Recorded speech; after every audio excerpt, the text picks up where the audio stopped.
At San Diego Comic-Con 2024, Marvel has disrupted the comic book world once again by revealing that Avengers 5 has been retitled from the Avengers Kang Dynasty to Avengers Doomsday, and Avengers 6 will be the Avengers Secret Wars.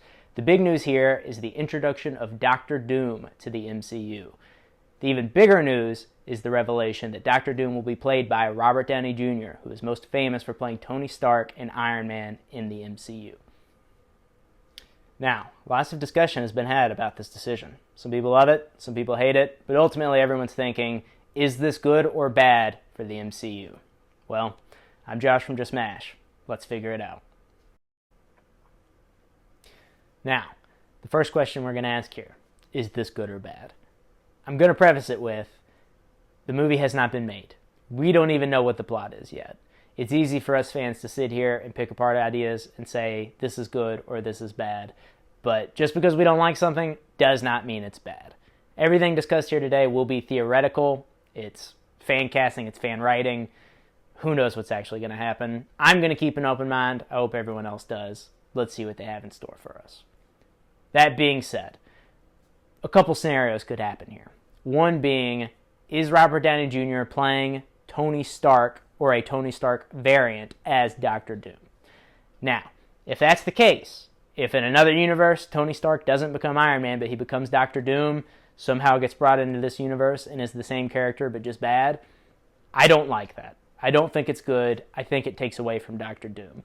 So much of the MCU has been centered around Tony Stark. So many villains have had their origins tied to Tony Stark. So much of Spider-Man and his characteristics have been taken from Tony Stark. I think we can move away from that safely at this point in the MCU. If you're always looking back, you can't move forward. And I know we're at the multiverse point in the saga, but let's do something new.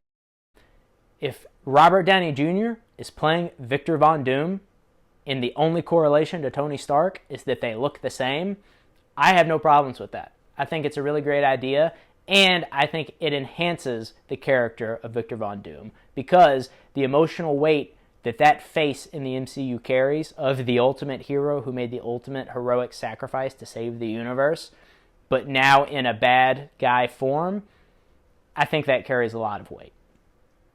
Either way, if Robert Downey Jr. is playing a variant of Tony Stark, or if he is playing Victor Von Doom, I think it does give great importance to Doctor Doom in the MCU right off the bat, and is a good introduction for the character. Now, whether Robert Downey Jr. is playing a Tony Stark variant, or if he's playing Victor Von Doom, I think there's a really good chance that it could be good either way, because Robert Downey Jr. is a great actor.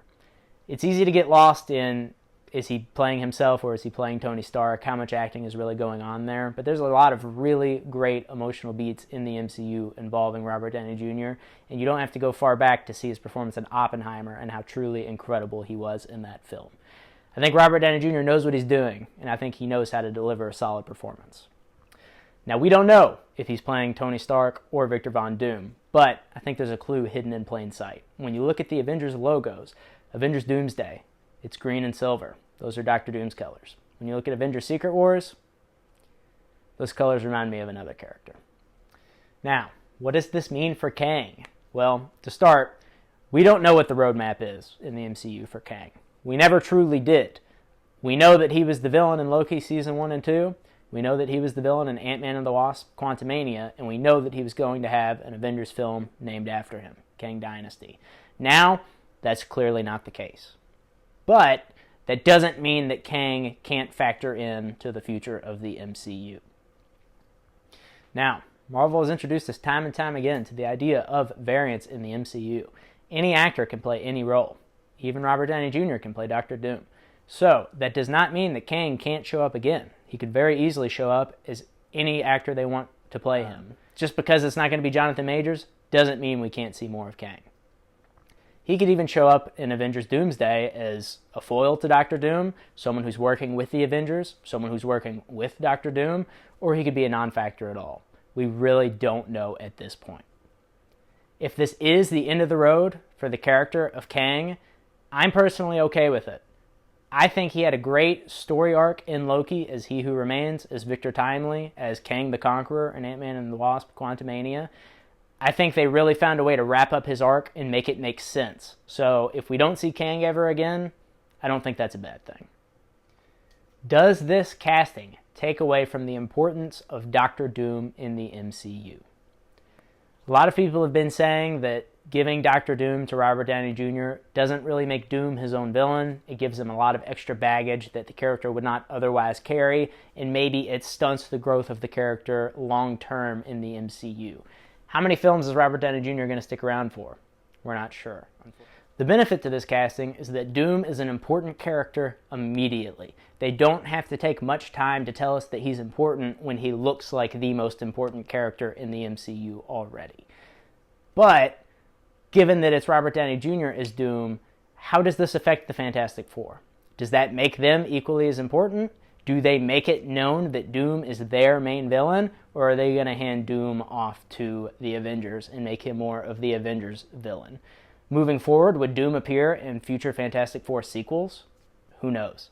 I think that is maybe the greatest danger of casting Robert Downey Jr. as Dr. Doom, is how much could it affect the Fantastic Four in the future. Ultimately, this is huge news, and this could really define the MCU going forward. Is this a sign of an over-reliance on the past, something that they cannot get over, that eventually will have to just reboot the Marvel Universe together? Or is this a fresh, unique take on a character like Doctor Doom that's going to propel the MCU going forward? Ultimately, we have to wait and see. Sometimes that's the frustrating thing about being a fan, is that we're not privy to these discussions that are happening behind the scenes. We're not writing these scripts as much as a lot of us feel like we should be. So we just have to wait and see what they're going to do. Once again, I would like to stress, just because you don't like an idea does not inherently mean that it's bad. This is all subjective. Entertainment is subjective, art is subjective. Whether you think the MCU is entertainment or art, it's all subjective. We have to wait and see what the MCU does. In a lot of people's opinions, phases 4 and 5 of the MCU haven't been so hot. There's a lot of people that jumped off the bandwagon after Endgame, and rightfully so.